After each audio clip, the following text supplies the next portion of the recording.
आज के इस वीडियो में हम बात करेंगे एमबीबीएस इन उज्बेकिस्तान के बारे में। कंपैरेटिव एनालिसिस होने वाला है कुछ फेमस यूनिवर्सिटी जिनके बारे में आप जानते होंगे। Fergana medical institute of public health हो गया, समरकंद स्टेट मेडिकल यूनिवर्सिटी है, अंदीजान स्टेट मेडिकल यूनिवर्सिटी है, ताशकंद स्टेट मेडिकल यूनिवर्सिटी है, एशिया इंटरनेशनल यूनिवर्सिटी है, बुखारा स्टेट मेडिकल यूनिवर्सिटी। इन सब यूनिवर्सिटीज़ का नाम ही वो स्टूडेंट सुनते हैं जो एमबीबीएस उज्बेकिस्तान से करना चाहते हैं। सबसे फेमस यही यूनिवर्सिटीज़ हैं।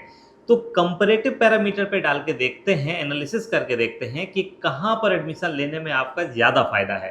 तो इस वीडियो को पूरा देखिए, हो सकता है कि आपको क्लैरिटी मिले कि हाँ, मेरा ये डिसीजन होने वाला है। तो इस तरह से आप इस वीडियो को पूरा देखिए। एक-एक करके हम सारे पैरामीटर को कवर करेंगे, जिसमें कि पहला होगा एक्सपेंस कितना लगेगा, दूसरा एफएमजी का परफॉर्मेंस कैसा है किस यूनिवर्सिटी का, तीसरा लोकेशन और कनेक्टिविटी कैसी है, चौथा हॉस्टल में मिलने वाली फैसिलिटीज़ कैसी हैं, पाँचवां एनएमसी क्या कहती है, वार्निंग दे रही है क्या, और छठवां कि एफएमजी की कोचिंग की फैसिलिटीज़ है या नहीं है, ऑन कैंपस कोचिंग मिलती है या नहीं, क्योंकि इससे बड़ा फ़ायदा होने वाला है आने वाले टाइम में। एक-एक करके यूनिवर्सिटीज़ को देखते हैं। सबसे पहला पैरामीटर एक्सपेंसेस, उसको समझ लेते हैं। समरकंद स्टेट मेडिकल यूनिवर्सिटी, इसमें फर्स्ट ईयर में $8,000 का खर्चा लगेगा। ये खर्चा कैसे है? इसमें tuition fees, hostel fees, Indian food, इसके अलावा visa, police registration, medical checkup वगैरह सारे खर्चे शामिल हैं। इससे ऊपर सिर्फ 2 खर्चे रह जाते हैं। एक आपका पॉकेट मनी का खर्चा, जो भी आप खर्चा करोगे वहाँ पर, और दूसरा आने-जाने की टिकट। अगर साल में 1 बार आते हो तो कौन-सी एयरलाइन से आना है, कौन सी क्लास से आना है, इन सब के हिसाब से आप अपना एयर टिकट का देख लेना। ठीक है? वो 2 खर्चे इसमें शामिल नहीं है। बाकी tuition fees, hostel fees, Indian food, visa, police registration सब कुछ इसमें शामिल है। तो चलो समझते हैं। समरकंद में फर्स्ट ईयर में 8,000, सेकंड ईयर से 6,000, टोटल बनता है $38,000, 6 साल का टोटल। यही सब कुछ देख लेते हैं तो ताशकंद स्टेट मेडिकल यूनिवर्सिटी में खर्चा होता है $38,050 पूरे 6 साल का। फर्स्ट ईयर में 8,800 लगेगा, सेकंड ईयर से 5,850 लगेगा। बुखारा स्टेट मेडिकल इंस्टीट्यूट की देखेंगे बात अगर हम करते हैं वहाँ, तो 8,500 फर्स्ट ईयर में, 5,650 सेकंड ईयर ऑनवर्ड, तो टोटल बन जाता है आपका ये 36,750। फरगना मेडिकल इंस्टीट्यूट में फर्स्ट ईयर में 8,500, सेकंड ईयर से 6,050, टोटल बनता है 38,750। ऐसे ही Asia medical Andijan state medical institute का अगर देखेंगे तो 39,750 होता है। एशिया इंटरनेशनल का सबसे कम $31,900 होता है। ये पूरे 6 साल की कॉस्ट है। अब इस कॉस्ट को हम समझते हैं कि इंडियन रुपीज़ में कितनी होती है। समरकंद में 36,10,000 का खर्चा है। ताशकंद स्टेट मेडिकल यूनिवर्सिटी में 36,14,000 का खर्चा है। बुखारा स्टेट मेडिकल इंस्टीट्यूट में 34,91,000 इतना खर्चा होगा आपका। फरगना में ये खर्चा 36,81,000 है। अंदीजान स्टेट मेडिकल इंस्टीट्यूट में ये खर्चा 37,76,000, और एशिया इंटरनेशनल यूनिवर्सिटी जो कि प्राइवेट यूनिवर्सिटी है, बुखारा में लोकेटेड है, उसमें 30 लाख रुपए का खर्चा हुआ, 30,30,000। तो ये तो आपने खर्चा समझ लिया। एक चीज़ आपको दिख रही होगी, बहुत ज़्यादा अंतर नहीं है, लाख 2 लाख रुपए का ऊपर नीचे है। अगर कोई भी 2 यूनिवर्सिटीज आप देखोगे, सबका खर्चा लगभग 34 लाख रुपए से लेके 37 लाख रुपए के बीच में है। बस एक यूनिवर्सिटी, एशिया इंटरनेशनल यूनिवर्सिटी, ये लोएस्ट कॉस्ट में है, इसी वजह से मैंने इसको इस पैरामीटर पे रखा है। बाकी सारी गवर्नमेंट यूनिवर्सिटी हैं, ये प्राइवेट यूनिवर्सिटी है। अब हम आगे बढ़ते हैं तो एफएमजी का परफॉर्मेंस देखते हैं। 2 साल का डेटा हम इसमें रखते हैं सामने। 2024 में क्या परफॉर्मेंस रहा और 2025 में क्या परफॉर्मेंस रहा। समरकंद का 2024 का बैच पास आउट हुआ, उसका 13% का एफएमजी रिकॉर्ड रहा है। ये डेटा आप एनबीई की वेबसाइट से जाके डाउनलोड कर सकते हैं। आपको प्रॉपर पीडीएफ मिलेगी, वहाँ से आप वेरीफाई कर सकते हैं। ऐसा नहीं है कि मैंने अपने मन से लिख दिया, बट हाँ, ये फिगर आपको वहाँ दिखेगी कि कितने स्टूडेंट बैठे, कितने पास हो गए। 2025 में 22% का रिकॉर्ड रहा है समरकंद का। यूनिवर्सिटी बहुत बड़ी है, बट एफएमजी का रिकॉर्ड यहाँ पर ये कहता है। ताशकंद स्टेट मेडिकल यूनिवर्सिटी का 2024 बैच का 32%, 2025 बैच का 47% का रिकॉर्ड रहा है, जो कि काफ़ी अच्छा माना जाएगा। अगर हम एमबीबीएस अब्रॉड की कोई भी कंट्री की कोई भी यूनिवर्सिटीज़ को देख लेते हैं तो 47% काफ़ी अच्छा एफएमजी पासिंग परसेंटेज माना जाता है। बुखारा स्टेट मेडिकल इंस्टीट्यूट 48%, 2024 में 36%, तो ये भी बहुत अच्छा परफॉर्मेंस करने वाली यूनिवर्सिटी है। Fergana medical institute of public health 2024 में कोई बैच पास आउट होकर आया नहीं था, तो उसका डेटा तो होगा ही नहीं। 2025 में जो पहला बैच पास आउट होकर आया, उसने 51.22% का एफएमजी रिकॉर्ड दिया है, जो कि आउटस्टैंडिंग माना जाएगा।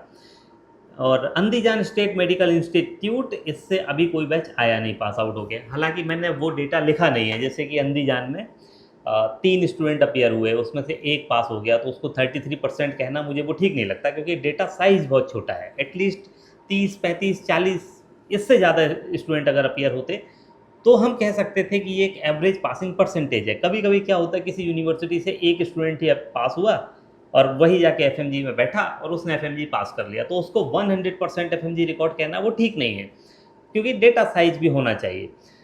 जो ऊपर का जो समरकंद, ताशकंद, बुखारा और फरगना का जो बैच निकला हुआ है उसमें डेटा साइज़ अच्छा है, उसमें 100 से ऊपर स्टूडेंट अपीयर हुए हैं, तो जाके ये 51% का कहा जा सकता है कि ये एवरेज है।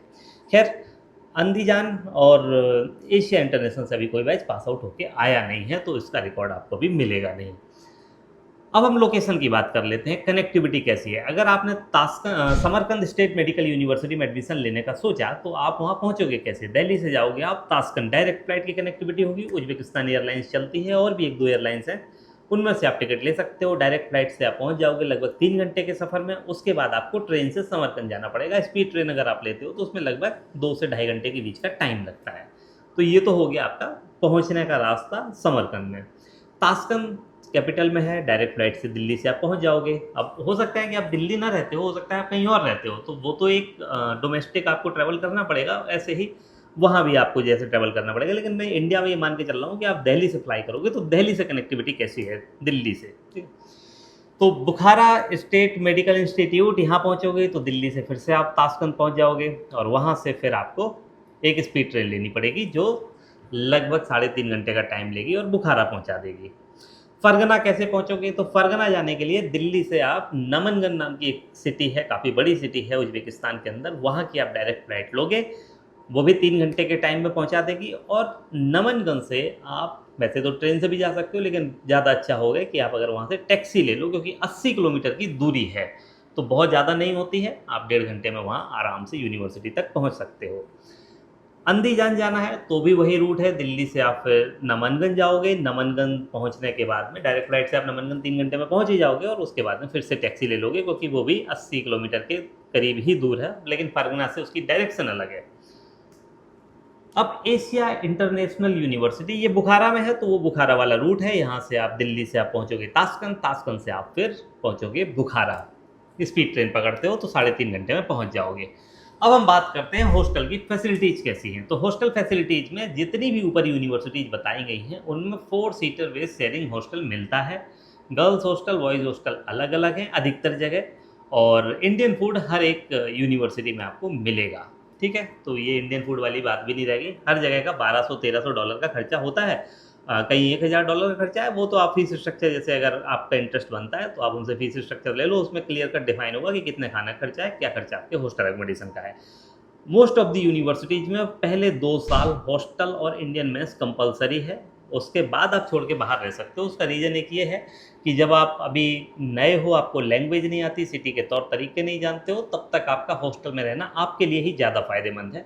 और एक बार आप लैंग्वेज समझ जाते हो और वहाँ का आप समझ लेते हो कि कहाँ पे अपार्टमेंट लेना है, फिर आप चाहो तो अपार्टमेंट में शिफ्ट हो जाओ। लेकिन इन सभी यूनिवर्सिटीज़ के हॉस्टल्स काफ़ी अच्छे हैं, तो जनरली स्टूडेंट पसंद करते हैं कि हॉस्टल में ही हो जाएँ, क्योंकि खाना नहीं बनाना पड़ेगा और भी सुविधाएँ हैं।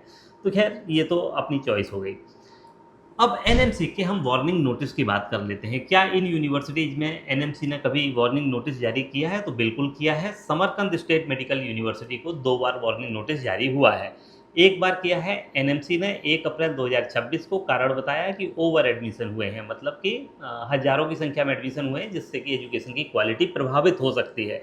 ये सिर्फ वार्निंग नोटिस है, किसी भी तरह का बैन नहीं लगाया एनएमसी ने, लेकिन वार्निंग नोटिस भी अपने आप में बहुत कुछ बातें कहता है। फिर 9 जून 2026 को हरियाणा मेडिकल काउंसिल ने बोला कि अगर आप समरकंद स्टेट मेडिकल यूनिवर्सिटी में जा रहे हो, तो फिर आपको हो सकता है कि आगे आने वाले टाइम में हरियाणा में रजिस्टर होने में परेशानी हो। ऐसा नोटिस निकला हुआ है, जिसको कि आप सर्च कर सकते हो, आपको मिल जाएगा।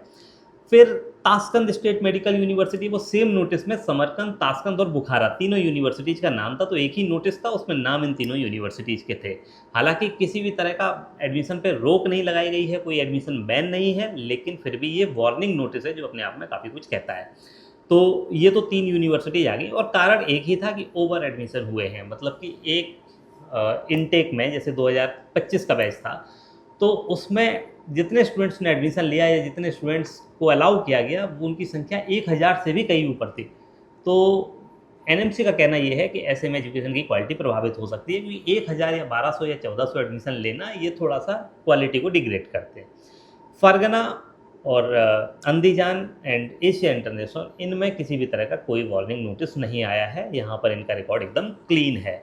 तो ये आपने समझ लिया। अब कोचिंग का कैसे है कि कोचिंग मिलेगी या नहीं, तो समरकंद, ताशकंद, बुखारा, फरगना, अंदीजान और एशिया इंटरनेशनल सब जगह एफएमजी की ऑन कोचिंग प्रोवाइड होती है, ऑन कोचिंग फैसिलिटीज़ प्रोवाइड होती है, तो आपको इसमें परेशान नहीं होना। और इसके साथ ही अगर आप एडमिशन लेते हो तो हमारी तरफ से आपको एक एफएमजी की प्रिपरेशन का प्लान तो मिलता ही है, तो वो तो एक एडिशनल चीज़ हो गई। इसके अलावा यूनिवर्सिटी भी वहाँ पर एडमिशन प्रोवाइड कर रही है, तो इससे आपको डबल बेनिफिट हो जाते हैं, तभी वो फरगना जैसा रिजल्ट आता है कि 51% का रिजल्ट एफएमजी में निकल के आ रहा है पहले ही बैच का। एनीवे आगे बढ़ते हैं। अब आपको कहाँ प्रायोरिटी देनी चाहिए, आपने ये सारे फैक्ट समझ लिए, इसके हिसाब से अगर आप प्रायोरिटाइज करना चाहें तो पहली प्रायोरिटी आप जाहिर सी बात है Fergana medical institute of public health को देंगे, क्योंकि दिल्ली के साथ कनेक्टिविटी अच्छी है। इसके अलावा नंबर ऑफ एडमिशन काफ़ी कम होते हैं, 350 एडमिशन हैं, 350 सीट्स हैं। एनएमसी की तरफ से कोई भी वार्निंग नहीं निकली, यानी कि रिकॉर्ड एकदम क्लीन है। लोकेशन काफ़ी सेफ है। एफएमजी का परफॉर्मेंस तो आउटस्टैंडिंग है, 51% तो रेयर ही यूनिवर्सिटीज हैं जिनका होता होगा। एंड वेल कनेक्टेड, बाकी सब चीज़ें अच्छी, इंडियन कम्युनिटी भी है, तो पहली प्रायोरिटी आप इसको दे सकते हो। और ये तकरीबन हर स्टूडेंट की जो उज़्बेकिस्तान जाना चाहता है 2026 में पहली प्रायोरिटी बनी हुई है। तो इसलिए इसमें नंबर ऑफ जो सीट्स हैं वो जल्दी से फिल हो जाएंगी। हालांकि अभी कहा जा सकता है कि 1 महीने का टाइम तो फिर भी है, नीट का रिजल्ट आएगा, एंड उसके बाद 10-15 दिन का सेफर साइड में आप टाइम लेके चल सकते हैं। उसके बाद ये सीट फुल होना स्टार्ट हो जाएंगे, मतलब बहुत कम सीट बचेंगी उसके बाद। तो टाइम कितना है, नीट का रिजल्ट और उसके बाद से 15 दिन आप मान लो, तो यहाँ एडमिशन आपको मिल जाएगा। ये सेफ टाइमलाइन मैंने आपको बताई। दूसरी यूनिवर्सिटी अंदीजान स्टेट मेडिकल यूनिवर्सिटी, इसको प्रायोरिटी नंबर 2 पे रख सकते हो। कैसे कि सबसे पुरानी गवर्नमेंट यूनिवर्सिटी है, पहली चीज़। दूसरी बात है नंबर ऑफ सीट्स लिमिटेड है। तीसरा कि इस पे भी किसी भी तरह का कोई वार्निंग नोटिस इशू नहीं हुआ है, यानी कि रिकॉर्ड इसका भी क्लीन है। और इसके अलावा लोकेशन वेल कनेक्टेड है, दिल्ली से नमनगंज जाओ, नमनगंज से 80 किलोमीटर की दूरी पे यूनिवर्सिटी है।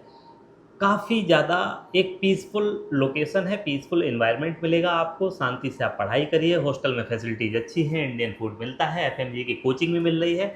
एक जो बैच पास आउट होके आएगा 2026 में, अभी जैसे होके आया है बैच पास आउट, और वो 26 वाले बच्चे अपीयर होंगे जब एफएमजी में, तो उसका रिजल्ट बहुत अच्छा रहने वाला है। अगर आपको लगता है कि कहीं डाउट है, हो सकता है ना रहे अच्छा, तो ऐसा देखिए जो बड़ी यूनिवर्सिटीज़ हैं उज़्बेकिस्तान की, उनका आप देख ही रहे हो, सब 50%, 55%, 60% ऐसे रिजल्ट को आने वाली यूनिवर्सिटीज़ है। अंदीजान भी वहीं पे आपकी फॉल करेगी, क्योंकि यहाँ भी सेम टू सेम चीज़ एफएमजी की कोचिंग वगैरह सब कुछ मिल रही है। तो आप इसको प्रायोरिटी नंबर 2 बना लो। और तीसरी एक प्राइवेट यूनिवर्सिटी को मैंने इसलिए रखा है क्योंकि बहुत से स्टूडेंट्स कहते हैं कि हम करना चाहते हैं एमबीबीएस, लेकिन हमारा टोटल बजट ही 30 लाख रुपए है, जिसमें इंडियन फूड भी इंक्लूडेड होना चाहिए। और स्कोर तो हमारा बड़ा अच्छा आ रहा है, बट हमारे बजट में कोई कॉलेज हमें इंडिया में नहीं मिल पा रहा, हम अब्रॉड का भी बजट नहीं बना पा रहे। तो लो कॉस्ट है तो कौन सी यूनिवर्सिटी ठीक रहेगी, तो लोएस्ट कॉस्ट में यही एक यूनिवर्सिटी है। फैसिलिटीज़ बड़ी अच्छी हैं इसकी, और टीचर इंडिया और नेपाल से हैं। इसके अलावा इंडियन कम्युनिटी वहाँ मिलेगी ही, फूड वगैरह अच्छा मिलता है, पढ़ाई अच्छे से कर रहे हैं स्टूडेंट, एफएमजी की कोचिंग मिल रही है, रिकॉर्ड इसका भी बड़ा अच्छा रहेगा आने वाले टाइम में। तो ये तो सब चीज़ें हैं। इसके हिसाब से आप बताइए कि अभी भी अगर आपको कोई कन्फ्यूजन है, आप प्रायोरिटाइज नहीं कर पा रहे हैं कि उज़्बेकिस्तान में किस यूनिवर्सिटी में एडमिशन लेना चाहिए, इन बातों से इतर भी आपकी अगर कोई कन्फ्यूजन है, कोई सवाल है, तो आप कमेंट करके ज़रूर बताएं। और आपको लगता है कि इस वीडियो से किसी और की कन्फ्यूजन दूर हो सकती है, जो आपके मित्र हों, एडमिशन लेना चाहें, तो ये वीडियो आप उनके साथ शेयर कर दीजिए। तो thank you for watching this video, have a great time, मिलते हैं नेक्स्ट वीडियो में। नमस्कार।